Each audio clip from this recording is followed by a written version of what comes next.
गायत्री विद्या मंदिर उच्च माध्यमिक विद्यालय सांचौर के ऑनलाइन क्लास में आप सभी विद्यार्थियों का हार्दिक स्वागत है। नमस्कार। प्रिय विद्यार्थियों, हम कक्षा 12 राजनीति विज्ञान विषय के अंतर्गत आज हम लोकसभा की शक्तियाँ, लोकसभा के कार्य के संबंध में आज की कक्षा में हम अध्ययन करेंगे। देखिए, हमने पिछली कक्षा में राज्यसभा की शक्तियाँ के बारे में अध्ययन किया था। आज हम ये समझने का प्रयास करेंगे कि हमारा लोकप्रिय सदन, निम्न सदन और पहला चैम्बर जो लोकसभा जाना जाता है उसकी क्या क्या शक्तियाँ हैं स्पष्ट करते हैं। तो आइए देखिए, हमारे सबसे महत्वपूर्ण जो हमारी लोकसभा का कार्य है वो विधायी शक्ति। विधायी शक्तियों के अंदर समझते हैं कि जो गैर वित्तीय विधेयक होते हैं, गैर वित्तीय विधेयक अर्थात जो बिल मनी बिल नहीं है, फाइनेंस बिल नहीं है, वो सभी बिल जो सामान्य विधेयक जाने जाते हैं।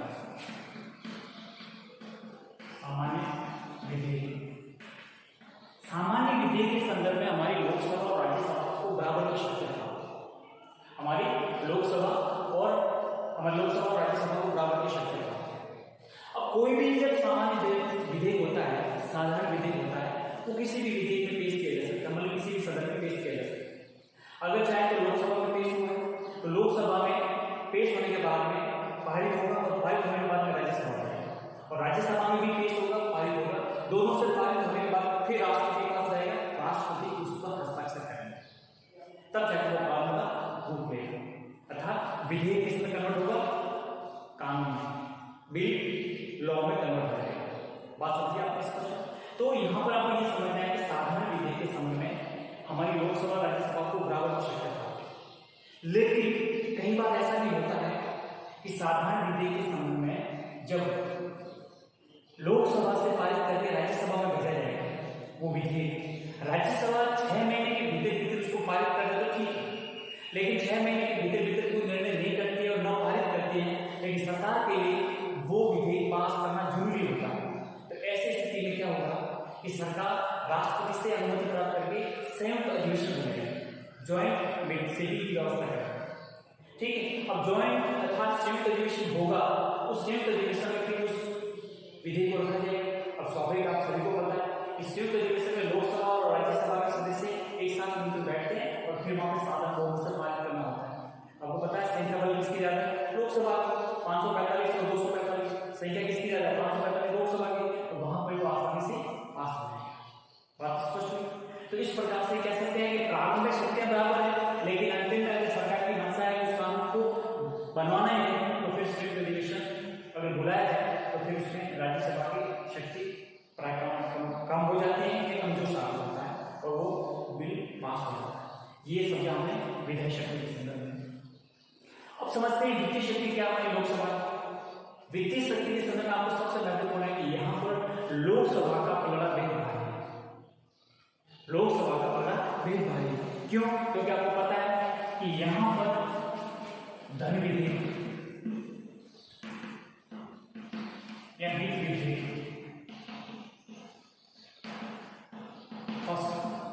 केवल लोकसभा में ही पेश किया। धन विधेयक, वित्त विधेयक केवल लोकसभा में पेश किया। राष्ट्रपति से परमिशन लेकर, की अनुमति लेकर जो धन विधेयक या मनी बिल होता है वो कहाँ पेश किया जाएगा? लोकसभा में। अब आपके समझ में आता है धन विधेयक क्या है। धन विधेयक के प्राय जो इसका अर्थ है वो ये है कि सरकार के जो भी आय, व्यय, राजस्व तथा सरकार को कोई नया टैक्स लगाना है, बढ़ाना है, भविष्यलक्षी और भूतलक्षी प्रभाव से, तो सब कुछ आय संबंधित जो भी पूरा जो इसका प्रारूप होता है वो सब धन विधेयक में शामिल होता है। तो धन विधेयक हमेशा के लिए लोकसभा में ही पेश किया जाता है। लोकसभा में इसलिए लोकप्रिय सदन है, जनता के द्वारा चुने हुए प्रतिनिधि, जनता डायरेक्ट उनके चुनाव में भाग लेती है। तो देश के सब कुछ जो एक नियंत्रण होता है और जो प्रभावी जो सदन है वो लोकसभा है। इसलिए आपको ये स्पष्ट होना है कि धन विधेयक और वित्त विधेयक फर्स्ट है वो हमारे लोकसभा में ही पेश होंगे। बात स्पष्ट। दोनों लोकसभा में पेश होंगे। अब लोकसभा में पेश होने पारित होने के बाद में ये केवल 14 दिन 14 दिन के लिए राज्यसभा में जाता है। कहां पर? राज्यसभा में 14 दिन के भीतर राज्यसभा उसको पास कर ले तो बेहतर है, लेकिन 14 दिन के भीतर पास न कर भी दे तो ये मान लिया जाता है कि राज्यसभा पास कर ली। लेकिन कई बार राज्यसभा धन विधेयक पर अपनी कुछ सिफारिशें तथा कुछ संशोधन उस पर लिखित में सौंपती है कि हम चाहते हैं कि ये सब थोड़ा सा बदलाव किया जाए, तो फिर उसमें वो उनकी लोकसभा की इच्छा पर या तो माने या न माने, बाध्यता नहीं, इच्छा पर निर्भर है, चाहे तो रखे नहीं तो नहीं रखे। लेकिन इनको केवल 14 डेज के अलावा 15वें दिन इनके पास कोई ताकत नहीं, 14 दिन तक इनके पास पारित करना ही है, नहीं करके ये मान लिया जाता है कि राज्यसभा से पास हो गया। बात स्पष्ट है। ये है वित्तीय शक्ति के संदर्भ में हमारी लोकसभा के पास विशेष शक्ति। आई बात समझ? अब अगली समझते हैं संविधान संशोधन संबंधी शक्ति। देखो, किसी भी देश का संविधान एक बार बनने के बाद में इस बात की कभी गारंटी नहीं होती है कि जो प्रावधान रखे हैं भविष्य में कभी भी बदलने की आवश्यकता नहीं होगी। ये कहना एक प्रकार का विषय है। समय के साथ संविधान में संशोधन अति आवश्यक है। तो अब हमारे सामने प्रश्न है कि संविधान में संशोधन कौन करेगा?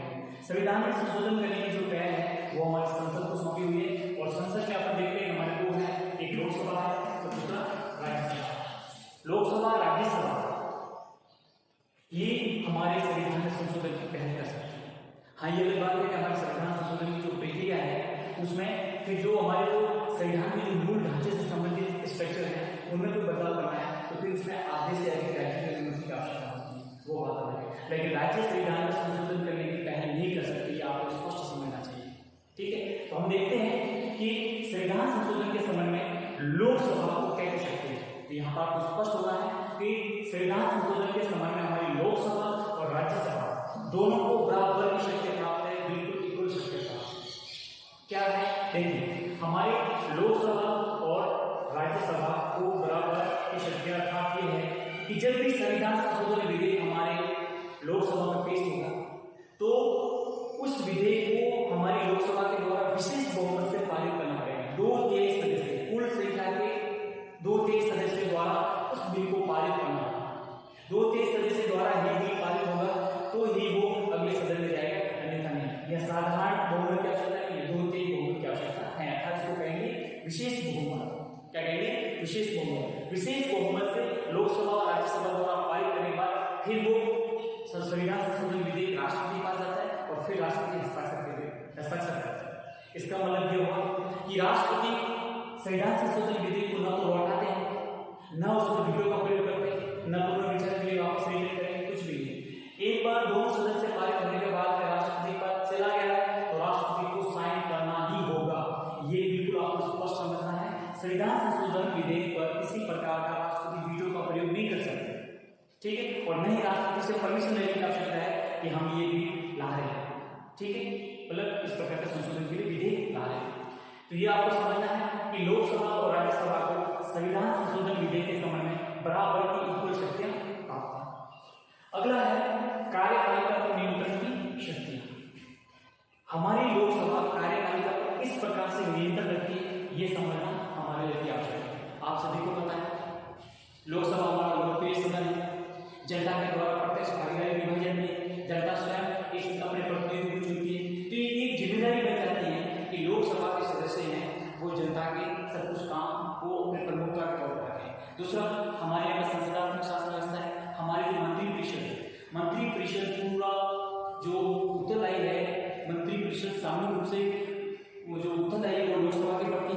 तो लोकसभा हमारे मंत्री परिषद हमारे मंत्रियों पर एक प्रकार का नियंत्रण रखती है, एक प्रकार का कंट्रोल रखती है। उनसे समय समय पर हमारे सदन में संसद में प्रश्न करेगी, पूर्व प्रश्न करेगी और ये पूछेगी कि इस मामले में आपकी क्या राय है, हमें स्पष्ट करो, देश को स्पष्ट करो। विभिन्न प्रकार के उन पर नियंत्रण करने का काम करते हैं। और यही नहीं, विभिन्न प्रकार के प्रस्ताव द्वारा आप समझ सकते हैं कि 11% प्रस्ताव है, काम रोको प्रस्ताव है, कटौती प्रस्ताव है, विभिन्न प्रकार के प्रस्ताव है। उनके माध्यम से लोकसभा है वो हमारी कार्यपालिका को नियंत्रण करने की शक्ति रखता है।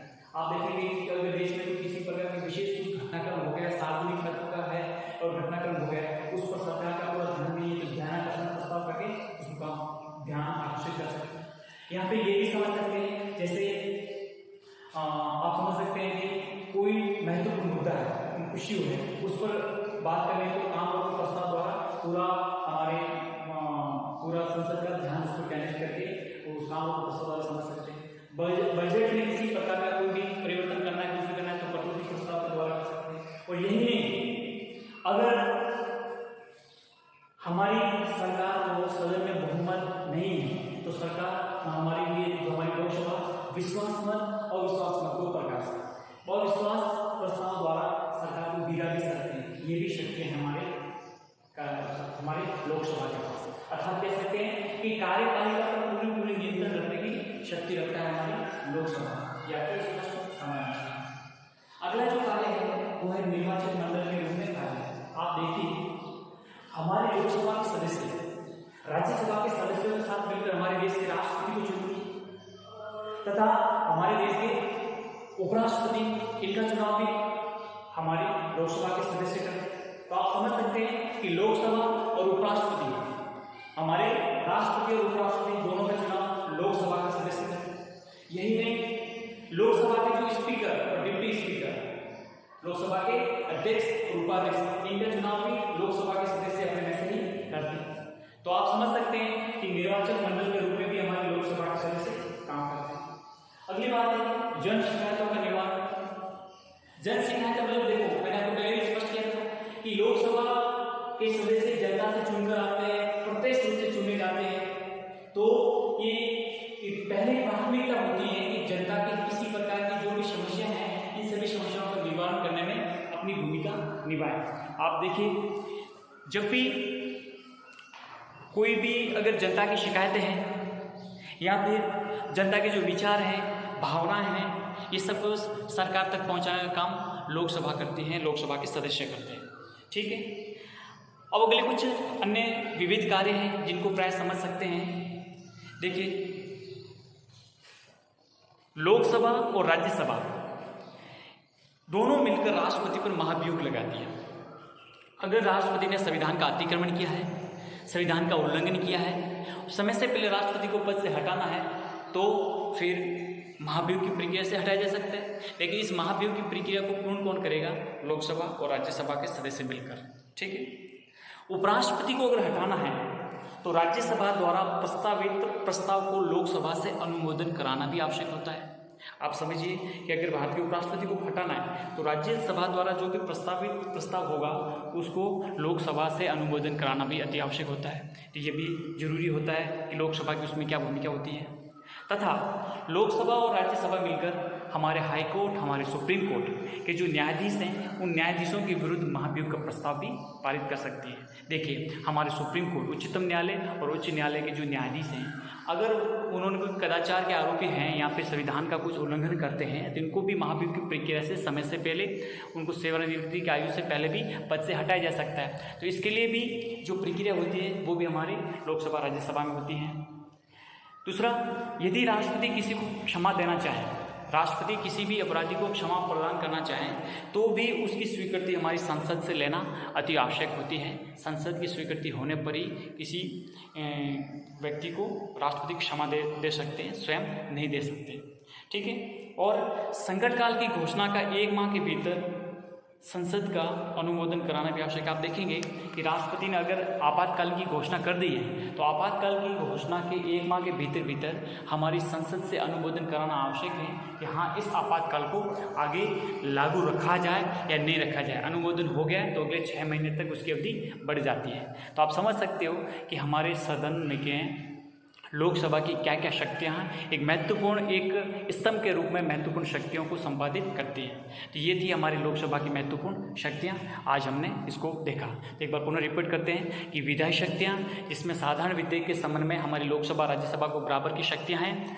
अगर कोई विधेयक लोकसभा से पास हुआ है तो राज्यसभा 6 महीने तक उसको पारित नहीं करती है, तो फिर सरकार उसके लिए संयुक्त अधिवेशन का प्रावधान करती है और उस बिल को पारित करवाती है। वित्तीय शक्ति के मामले में हमारी लोकसभा की शक्ति बहुत ही महत्वपूर्ण है, क्योंकि यहाँ पर धन विधेयक और वित्त विधेयक फर्स्ट यहीं पर पेश किया जाता है। लोकसभा के जो राज्यसभा है, राज्यसभा केवल 14 दिन तक उसको रोके रख सकती है। 14 दिन के भीतर नहीं लौटाती है तो लोकसभा ये मान लेती है कि राज्यसभा ने पास कर लिया है। संविधान संशोधन विधेयक के संबंध में हमने देखा कि दोनों ही सदनों को बराबर की शक्तियाँ हैं, दोनों सदनों से विशेष बहुमत से पारित कराना अति आवश्यक है, तभी वो संविधान संशोधन विधेयक पारित माना जाएगा। अगली जो हमने देखा, कार्यपालिका पर नियंत्रण की शक्ति। हमारे लोकसभा कार्यपालिका पर पूरा नियंत्रण रखती हैं, प्रभावी नियंत्रण रखती हैं, विभिन्न प्रकार के पूरक प्रश्न पूछकर तथा विभिन्न प्रकार के प्रस्तावों के द्वारा भी अपना पूरा नियंत्रण रखती हैं, ताकि कार्यपालिका को कभी भी तानाशाही बनने से रोका जा सके, क्योंकि मंत्रिपरिषद सामूहिक रूप से लोकसभा के प्रति उत्तरदायी होती है। ये बात हमें बिल्कुल ध्यान रखनी चाहिए।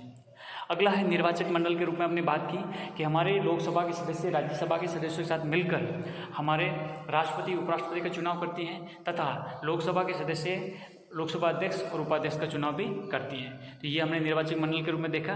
दूसरा, जनता की जो भी शिकायतें होती हैं, क्योंकि जनता के ये जो प्रतिनिधि होते हैं ये जनता स्वयं चुनती है, तो इसलिए ज़रूरी है कि जनता की जो भी शिकायतें हैं, जनता के विचार हैं, भावनाएं सरकार तक पहुंचाने का काम लोकसभा के सदस्य करते हैं।